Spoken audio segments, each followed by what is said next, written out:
ವಿರೋಧಿ ಬಿಜೆಪಿಗೆ ಧಿಕ್ಕಾರ.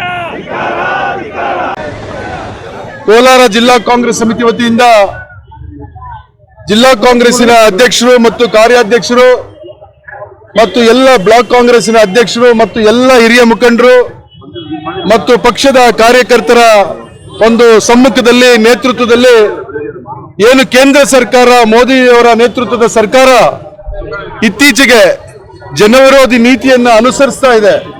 ಅದು ಪೆಟ್ರೋಲ್ ಬೆಲೆ ಏರಿಕೆ ಇರಬಹುದು, ಗ್ಯಾಸ್ ಬೆಲೆ ಏರಿಕೆ ಇರಬಹುದು, ಡೀಸೆಲ್ ಬೆಲೆ ಏರಿಕೆ ಇರಬಹುದು ಮತ್ತು ನೀಟ್ನ ಪ್ರಶ್ನೆ ಪತ್ರಿಕೆ ಸೋರಿಕೆ ಇರಬಹುದು. ಈ ರೀತಿಯ ಜನವಿರೋಧಿ ನೀತಿಗಳನ್ನು ಅನುಸರಿಸ್ತಾ ಇವತ್ತು ಜನಸಾಮಾನ್ಯರ ಬದುಕು ಮತ್ತು ಜೀವನ ಅತ್ಯಂತ ಕಷ್ಟಕರವಾಗಿರತಕ್ಕಂತಹ ಸಂದರ್ಭದಲ್ಲಿ ಒಂದು ಪ್ರಮುಖವಾದಂತಹ ವಿರೋಧ ಪಕ್ಷವಾದಂತಹ ಕಾಂಗ್ರೆಸ್ ಪಕ್ಷ ಪ್ರತಿಭಟಿಸತಕ್ಕಂಥದ್ದು ಮತ್ತು ಜನರಲ್ಲಿ ಒಂದು ಜಾಗೃತಿಯನ್ನು ಮೂಡಿಸತಕ್ಕಂಥ ಕೆಲಸವನ್ನ ಇವತ್ತು ನಾವು ಮಾಡಿದ್ದೇವೆ. ಇವತ್ತು ನಮ್ಮ ಕಾಂಗ್ರೆಸ್ಸಿನ ಕಚೇರಿಯಿಂದ ಮೆಕ್ಕೆ ಸರ್ಕಲ್ ವೃತ್ತಕ್ಕೆ ಕಾಲ್ನಡಿಗೆಯಲ್ಲಿ ಬಂದು ಸುಮಾರು ಅರ್ಧ ಗಂಟೆ ಕಾಲ ಇವತ್ತು ಈ ಒಂದು ಸರ್ಕಲ್ನಲ್ಲಿ ನಾವು ಪ್ರತಿಭಟನೆಯನ್ನು ಮಾಡಿ ಒಂದು ರೀತಿಯ ಒಂದು ಏನು ವೆಹಿಕಲ್ಸ್ ಇನ್ನೊಂದಕ್ಕೆಲ್ಲದಕ್ಕೂ ಕೂಡ ಅದಕ್ಕೆ ಸುಗಮವಾಗಿ ಸಂಚಾರಕ್ಕೂ ಕೂಡ ಅಡ್ಡಿಪಡಿಸಿ, ಅಂದ್ರೆ ಇದು ಜನರ ಒಂದು ಅವೇರ್ನೆಸ್ ಮೂಡಿಸೋದಕ್ಕೆ ಅಷ್ಟೇನೆ ಬಿಟ್ಟರೆ ಬೇರೆ ಯಾರಿಗೂ ಜನರಿಗೆ ತೊಂದರೆ ಮಾಡಬಾರ್ದು ಅಂತಲ್ಲ. ಅದಕ್ಕಾಗಿನೇ ಅರ್ಧ ಗಂಟೆಗೆ ಮೊಟಕುಗೊಳಿಸಬೇಕು ಅಂತೇಳಿ ಕಾರ್ಯಾಧ್ಯಕ್ಷರು ಹೇಳಿದ್ರಿಂದ ಅರ್ಧ ಗಂಟೆಗೆ ಮೊಟಕುಗೊಳಿಸಿದ್ದೇವೆ. ಇವತ್ತು ತಮಗೆಲ್ಲ ಕೂಡ ಗೊತ್ತಿದೆ, ಕೇಂದ್ರದಲ್ಲಿ UPA ಸರ್ಕಾರ ಇದ್ದಾಗ 400ರಿಂದ 450 ರೂಪಾಯಿ ಇತ್ತು ಗ್ಯಾಸ್ ಬೆಲೆ. ಅವತ್ತು ಬಿಜೆಪಿಯ ನೇತೃತ್ವದ ಎಲ್ಲ ಮುಖಂಡರು, ಕೇಂದ್ರದ ಮುಖಂಡರುಗಳಾಗಿರ್ಬೋದು, ರಾಜ್ಯದ ಮುಖಂಡರಾಗಿರ್ಬೋದು, ಎಲ್ಲ ಗ್ಯಾಸ್ ಸಿಲಿಂಡರ್ಗಳನ್ನ ತಲೆ ಮೇಲೆ ಹೆಗಲ ಮೇಲೆ ಹೊತ್ಕೊಂಡು ಪ್ರತಿಭಟನೆಯನ್ನ ಮಾಡಿದ್ರು. ಅವತ್ತು ಡೀಸೆಲ್ ಬೆಲೆ 60 ರೂಪಾಯಿ ಇತ್ತು, ಪೆಟ್ರೋಲ್ ಬೆಲೆ 70-75 ರೂಪಾಯಿ ಇತ್ತು. ಅವತ್ತು ಡೀಸೆಲ್ ಮತ್ತು ಪೆಟ್ರೋಲ್ ಬೆಲೆ ಏರಿಕೆ ವಿರುದ್ಧ ಪ್ರತಿಭಟನೆ ಮಾಡಿದ್ರು. ಆದ್ರೆ ಇವತ್ತು ಅವರು ಅಧಿಕಾರಕ್ಕೆ ಬಂದ ಮೇಲೆ ಎಲ್ಲ ಪೆಟ್ರೋಲ್ ಬಂಕ್ಗಳ ಮುಂದೆ ಮೋದಿ ಅವರ ಫೋಟೋ ಹಾಕ್ಬಿಟ್ರು. ನಮಗೆ ಅರ್ಥ ಆಗ್ಲಿಲ್ಲ ಯಾಕೆ ಪೆಟ್ರೋಲ್ ಬಂಕ್ಗೂ ಮೋದಿಗೂ ಸಂಬಂಧ ಏನು ಅಂತ ನಾವು ಅಂದ್ಕೊಂಡ್ವಿ. ಉಜ್ವಲ ಯೋಜನೆಯಲ್ಲಿ ಎಲ್ಲ ಗ್ರಾಹಕರಿಗೆ 12 ತಿಂಗಳಲ್ಲಿ ಪ್ರತಿ ತಿಂಗಳು ಒಂದೊಂದು ಸಿಲಿಂಡರ್ 12 ಸಿಲಿಂಡರ್ ಕೊಡ್ತೀವಿ ಅಂದ್ರು. ಇವತ್ತೇನು ಹೇಳ್ತಾ ಇದಾರೆ, ಕೇವಲ ವರ್ಷಕ್ಕೆ 4 ಸಿಲಿಂಡರ್ ಕೊಡ್ತೀವಿ ಅಂತ ಹೇಳ್ತಾ ಇದ್ದಾರೆ. ಒಂದು ಕಡೆ ಪೆಟ್ರೋಲ್ ಬೆಲೆ 110 ರೂಪಾಯಿ ಆಗಿದೆ, ಡೀಸೆಲ್ ಬೆಲೆ 100 ರೂಪಾಯಿ ಆಗಿದೆ, ಗ್ಯಾಸ್ ಬೆಲೆ 1000 ಚಿಲ್ಲರೆ ಆಗಿದೆ. ಇವತ್ತು ಉಜ್ವಲ ಯೋಜನೆಯಲ್ಲಿ 12 ತಿಂಗಳು ಕೊಡ್ತೀವಿ ಅಂತೇಳಿ ಅವರೇ ಯೋಜನೆಯನ್ನು ರೂಪಿಸಿದ್ದ ಯೋಜನೆಯನ್ನು ಇವತ್ತು 4 ಸಿಲಿಂಡರ್ ಮುಟ್ಟುಗೊಳಿಸಿದ್ದಾರೆ. ಇವತ್ತು ಪ್ರಶ್ನೆ ಪತ್ರಿಕೆ, ನೀಟ್ ಪ್ರಶ್ನೆ ಪತ್ರಿಕೆ ಪ್ರತಿ ವರ್ಷ ಕೂಡ ಇವತ್ತು ಕೇಂದ್ರದಲ್ಲಿ ಏನು ಮೋದಿ ನೇತೃತ್ವದ ಸರ್ಕಾರ ಬಂದಾಗಿಂದ ಇವತ್ತು ಎಲ್ಲ ಕಡೆ ನೀಟ್ ಪ್ರಶ್ನೆ ಪತ್ರಿಕೆ ಸೋರಿಕೆ ಆಗ್ತಾ ಇದೆ. ಪ್ರತಿ ವರ್ಷ ವಿದ್ಯಾರ್ಥಿಗಳು ಬೀದಿಗಿಳಿದು ಪ್ರತಿಭಟನೆ ಮಾಡ್ತಾ ಇದ್ದಾರೆ.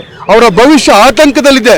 ಏನು ಮೆಡಿಕಲ್ ಸೀಟಿಗೆ ಹೋಗ್ಬೇಕು ಅಂತಕ್ಕಂಥ ಒಂದು ಆಕಾಂಕ್ಷೆಯನ್ನು ಇಟ್ಕೊಂಡು ಬಹಳ ಕಷ್ಟಪಟ್ಟು ಇಡೀ ವರ್ಷ ಓದಂತವ್ರಿಗೆ ಇವತ್ತು ನಿರಾಶೆ ಆಗ್ತಾ ಇದೆ. ಪ್ರಶ್ನೆ ಪತ್ರಿಕೆ ಸೋರಿಕೆ ಆಗಿ ಯಾರು ನಿಷ್ಠಾವಂತರು, ಪ್ರಾಮಾಣಿಕರು, ಯಾರು ಬುದ್ಧಿವಂತರಿರ್ತಾರೋ ಅವ್ರಿಗೆಲ್ಲ ಕೂಡ ಅನ್ಯಾಯ ಆಗ್ತಾ ಇದೆ. ಇವೆಲ್ಲವೂ ಕೂಡ ಜನವಿರೋಧಿ ನೀತಿಗಳು. ಇವತ್ತು ಮೊದಲಿಂದ ಕೂಡ ನಿಮಗೆಲ್ಲ ಗೊತ್ತಿದೆ, ಕೇಂದ್ರದಲ್ಲಿ ಇವರು ಮೋದಿ ನೇತೃತ್ವದ ಸರ್ಕಾರ ಬಂದಾಗ ರಾತ್ರೋರಾತ್ರಿ ಡಿಮಾನಿಟೈಸೇಷನ್ ಮಾಡಿದ್ರು. ಯಾತಕ್ಕಾಗಿ ಡಿಮಾನಿಟೈಸೇಷನ್ ಮಾಡಿದ್ವಿ ಅಂತೇಳಿ ಇವತ್ತಿಗೂ ಕೂಡ ರಾಷ್ಟ್ರದ ಜನತೆಗೆ ಹೇಳಲಿಲ್ಲ. ಎಷ್ಟು ಬಡ ಜನರು ಅವತ್ತು ಕಷ್ಟವನ್ನು ಅನುಭವಿಸೋದು ತಮಗೆಲ್ಲ ಕೂಡ ಗೊತ್ತಿದೆ. ಇದೇ ರೀತಿ ಮಹಾತ್ಮ ಗಾಂಧಿ ಉದ್ಯೋಗ ಖಾತ್ರಿ ಯೋಜನೆಯನ್ನ ಇವತ್ತು ಗ್ರಾಮೀಣ ಪ್ರದೇಶದಲ್ಲಿ ಮಹಿಳೆಯರಿಗೆ, ಕಾರ್ಮಿಕರಿಗೆ, ದಲಿತರಿಗೆ, ಹಿಂದುಳಿದವರಿಗೆ, ರೈತರಿಗೆ ಎಲ್ಲರಿಗೂ ಕೂಡ ಬಹಳ ಮಹತ್ವಾಕಾಂಕ್ಷಿ ಯೋಜನೆ ಉದ್ಯೋಗ ಖಾತ್ರಿ ಯೋಜನೆ. ಉದ್ಯೋಗ ಕೊಡ್ತಕ್ಕಂಥದ್ದು ಮತ್ತು ಅಭಿವೃದ್ಧಿ ಮಾಡ್ತಕ್ಕಂಥದ್ದು. ಆ ಯೋಜನೆಯನ್ನು ಸಂಪೂರ್ಣವಾಗಿ ಬುಡಮೇಲು ಮಾಡಿ ಇವತ್ತು ಆ ಯೋಜನೆಯನ್ನು ಕಿತ್ತಾಕಿದ್ದಾರೆ.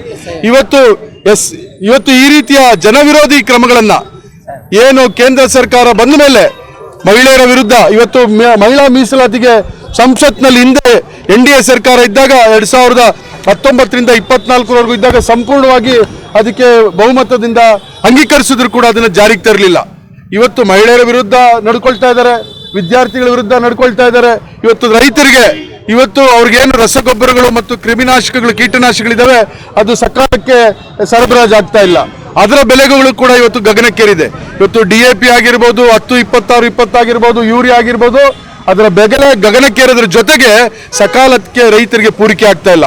ಇವೆಲ್ಲವೂ ಕೂಡ ಏನು ಕೇಂದ್ರ ಸರ್ಕಾರ ಮೋದಿ ನೇತೃತ್ವದ, ಅಮಿತ್ ಶಾ ಅವರ ನೇತೃತ್ವದ ಸರ್ಕಾರ ಅಧಿಕಾರಕ್ಕೆ ಬಂದ ಮೇಲೆ ರೈತರಿಗೂ ಅನ್ಯಾಯ ಮಾಡಿದೆ, ವಿದ್ಯಾರ್ಥಿಗಳಿಗೂ ಅನ್ಯಾಯ ಮಾಡಿದೆ, ಕಾರ್ಮಿಕರಿಗೂ ಅನ್ಯಾಯ ಮಾಡಿದೆ. ಕಾರ್ಮಿಕರಿಗೆ ಅಂದ್ರೆ ಉದ್ಯೋಗ ಖಾತ್ರಿ ಯೋಜನೆಯಲ್ಲಿ ಕೂಲಿ ಸಿಗ್ತಾ ಇದ್ದಂತ ಕಾರ್ಮಿಕರಿಗೆ ಮತ್ತು ಮಹಿಳೆಯರಿಗೆ ಕೂಡ ಅನ್ಯಾಯ ಮಾಡ್ತಾ ಇದೆ. ಆದ್ರೆ ಹಿಂದೆ UPA ಸರ್ಕಾರ ಇದ್ದಾಗ ಹೇಳಿದಂತ ಇವರು 15 ಲಕ್ಷ ಪ್ರತಿಯೊಬ್ಬರ ಅಕೌಂಟ್ಗೆ ಹಾಕ್ತೀವಿ ಅಂತ ಹೇಳಿದ್ರು, ಅದು ಹಾಕ್ಲಿಲ್ಲ. ಇವೆಲ್ಲವೂ ಕೂಡ ಹೇಳ್ತಾ ಹೋದ್ರೆ ದೊಡ್ಡ ಪಟ್ಟಿನೇ ಆಗ್ತದೆ. ಇವತ್ತು ಜನವಿರೋಧಿ ಕ್ರಮಗಳನ್ನ ತೆಗೆದುಕೊಂಡಿರ್ತಕ್ಕಂಥ ಕೇಂದ್ರದ ಬಿಜೆಪಿ ಸರ್ಕಾರ, ಮೋದಿ ನೇತೃತ್ವದ ಸರ್ಕಾರದ ವಿರುದ್ಧ ಜಿಲ್ಲಾ ಕಾಂಗ್ರೆಸ್ ಸಮಿತಿಯ ಒಂದು ಅಧ್ಯಕ್ಷರು ಮತ್ತು ಕಾರ್ಯಾಧ್ಯಕ್ಷರು ಮತ್ತು ಎಲ್ಲ ಬ್ಲಾಕ್ ಕಾಂಗ್ರೆಸ್ನ ಅಧ್ಯಕ್ಷರು ಎಲ್ಲ ಹಿರಿಯ ಮುಖಂಡರ ನೇತೃತ್ವದಲ್ಲಿ ಒಂದು ಪ್ರತಿಭಟನೆಯನ್ನು ಸಾಂಕೇತಿಕವಾಗಿ ಮಾಡಿದ್ದೇವೆ. ಮುಂದಿನ ದಿವಸಗಳಲ್ಲಿ ಇದು ದೊಡ್ಡ ಮಟ್ಟದಲ್ಲಿ ಇದೇ ರೀತಿ ಮುಂದುವರಿಸಿಕೊಂಡು ಹೋದ್ರೆ ಜನವಿರೋಧಿ ಕ್ರಮಗಳನ್ನು ಮುಂದಿನ ದಿನಗಳಲ್ಲಿ ಜಿಲ್ಲೆಯ ಎಲ್ಲ ಹಿರಿಯ ನಾಯಕರು, ಯಾರೆಲ್ಲ ಶಾಸಕರುಗಳು, ಮಾಜಿ ಶಾಸಕರು, ಎಲ್ಲ ತಾಲೂಕಿನ ಬ್ಲಾಕ್ ಕಾಂಗ್ರೆಸ್ಸಿನ ಅಧ್ಯಕ್ಷರುಗಳು, ಎಲ್ಲ ಪದಾಧಿಕಾರಿಗಳನ್ನು ಒಳಗೊಂಡಂತೆ ದೊಡ್ಡ ಸಂಖ್ಯೆಯಲ್ಲಿ, ಸಾವಿರಾರು ಸಂಖ್ಯೆಯಲ್ಲಿ ಸೇರಿ ಪ್ರತಿಭಟನೆಯನ್ನು ಮಾಡಿ ಈ ಪ್ರತಿಭಟನೆಯನ್ನ 2029ರ ಚುನಾವಣೆ, ಪಾರ್ಲಿಮೆಂಟ್ ಚುನಾವಣೆ ಬಂದು ಕೇಂದ್ರದ ಬಿಜೆಪಿ ಸರ್ಕಾರವನ್ನು ಕಿತ್ತೊಗೆಯವರೆಗೂ ಕೂಡ ಮಾಡ್ತೇವೆ. ನಿಮಗೆಲ್ಲ ಗೊತ್ತಿದೆ ಏನು ಸಂಸ್ಥೆಗಳು, ಸ್ವಾಯತ್ತತಾ ಸಂಸ್ಥೆಗಳಿದ್ವು, ಇಡಿ ಇರ್ಬೋದು, CBI ಇರ್ಬೋದು, ಎಲೆಕ್ಷನ್ ಕಮಿಷನ್ ಇರ್ಬೋದು, ಈವನ್ ಸುಪ್ರೀಂ ಕೋರ್ಟ್ ಅನ್ನು ಕೂಡ ಇವತ್ತು ದುರ್ಬಳಕೆ ಮಾಡ್ಕೊಳ್ತಾ ಇರ್ತಕ್ಕಂಥದ್ದು ಕೂಡ ಸಾಕಷ್ಟು ಉದಾಹರಣೆಗಳು ಇವತ್ತು ಎಳೆಯಾಗಿ ಇವತ್ತು ನಮಗೆಲ್ಲ ಕೂಡ ಗೊತ್ತಾಗ್ತಾ ಇದೆ. ಇಡಿಯನ್ನು ಎಲ್ಲಿ ದುರ್ಬಳಕೆ ಮಾಡ್ಕೊಳ್ತಾ ಇದ್ದಾರೆ, CBIಯನ್ನು ಹೆಂಗ್ ದುರ್ಬಳಕೆ ಮಾಡ್ಕೊಳ್ತಾ ಇದ್ದಾರೆ. ಎಲೆಕ್ಷನ್ ಕಮಿಷನ್ ನಿನ್ನೆ ಒಂದು ಉದಾಹರಣೆ, ಎಲ್ಲಿ ಮಧ್ಯಪ್ರದೇಶದಲ್ಲಿ ಕಾಂಗ್ರೆಸ್ಸಿನ ರಾಜ್ಯಸಭೆ ಅಭ್ಯರ್ಥಿ ರಿಜೆಕ್ಟ್ ಮಾಡ್ತಾರೆ, ಇನ್ನೊಂದು ರಾಜ್ಯದಲ್ಲಿ ಬಿಜೆಪಿ ಅಭ್ಯರ್ಥಿಗೆ ಒಂದು ದಿವಸ ಕಾಲಾವಕಾಶ ಕೊಡ್ತಾರೆ. ಚುನಾವಣಾ ಆಯೋಗ ಬಿಜೆಪಿ ಏಜೆಂಟ್ ಅಂತ ಕೆಲಸ ಮಾಡ್ತಾ ಇದ್ದಾರೆ. ನಮ್ಮ ಪಕ್ಷದ ಪ್ರಧಾನ ಕಾರ್ಯದರ್ಶಿಯಾಗಿದ್ದಂತ ಒಬ್ಬ ಮಹಿಳೆ, ಹಿಂದುಳಿದ ವರ್ಗದ ಮಹಿಳೆ, ದಲಿತ ಮಹಿಳೆ ಮೀನಾಕ್ಷಿ ನಟರಾಜನ್ ನಾಮಪತ್ರವನ್ನ ಅವರ ಕ್ರಿಮಿನಲ್ ಕೇಸಸ್ ಬಗ್ಗೆ ಮಾಹಿತಿ ಕೊಟ್ಟಿಲ್ಲ ಅಂತ ಒಂದೇ ಒಂದು ಕಾರಣದಿಂದ ರಿಜೆಕ್ಟ್ ಮಾಡ್ತಾರೆ. ಅದೇ ಬಿಜೆಪಿ ಅಭ್ಯರ್ಥಿ ಇನ್ನೊಂದು ರಾಜ್ಯದಲ್ಲಿ ಇದೇ ಸೇಮ್ ಕಂಪ್ಲೇಂಟ್ ಇದೆ, ಅವರಿಗೆ ಒಂದು ದಿವಸ ಕಾಲಾವಕಾಶ ಕೊಡ್ತಾರೆ. ಅಂದ್ರೆ ಎಲ್ಲ ಸ್ವಾಯತ್ತತಾ ಸಂಸ್ಥೆಗಳೇನಿದ್ವು ಇವೆಲ್ಲವನ್ನ ದುರ್ಬಳಕೆ ಮಾಡಿಕೊಂಡು ಬಿಜೆಪಿ ಏಜೆಂಟ್ರಾಗಿ ಕೆಲಸ ಮಾಡ್ತಾ ಇರ್ತಕ್ಕಂಥದ್ದು. ಯಾಕೆ ಸುಪ್ರೀಂ ಕೋರ್ಟ್ ಅನ್ನ ದುರ್ಬಳಕೆ ಮಾಡ್ಕೊಂಡಿದ್ದಾರೆ ಅಂದ್ರೆ ಕೆಲವು ತೀರ್ಮಾನಗಳನ್ನ, ಕೆಲವು ಜಡ್ಜ್ಮೆಂಟ್ಗಳನ್ನ ಕೊಟ್ಟಂತ ಜಡ್ಜಸ್ ಅನ್ನ ಇವತ್ತು ರಾಜ್ಯಸಭಾ ಮೆಂಬರ್ ಮಾಡಿದ್ದಾರೆ, ಗವರ್ನರ್ಸ್ ಮಾಡಿದ್ದಾರೆ ಬೇರೆ ಬೇರೆ ರಾಜ್ಯಗಳಲ್ಲಿ. ಇವೆಲ್ಲವೂ ಕೂಡ ಇರೋದ್ರಿಂದ ಇವತ್ತು ಕೇಂದ್ರದ ಬಿಜೆಪಿ ಸರ್ಕಾರ ಜನವಿರೋಧಿ, ರೈತ ವಿರೋಧಿ, ಮಹಿಳಾ ವಿರೋಧಿ, ದಲಿತರ ವಿರೋಧಿ, ಯುವಕರ ವಿರೋಧಿ, ಕಾರ್ಮಿಕರ ವಿರೋಧಿ ಕ್ರಮವನ್ನ ಖಂಡಿಸಿ ನಾವು ಇವತ್ತು ಈ ಒಂದು ಪ್ರತಿಭಟನೆಯನ್ನು ಮಾಡಿದ್ದೇವೆ ಅಂತೇಳಿ ಈ ಸಂದರ್ಭದಲ್ಲಿ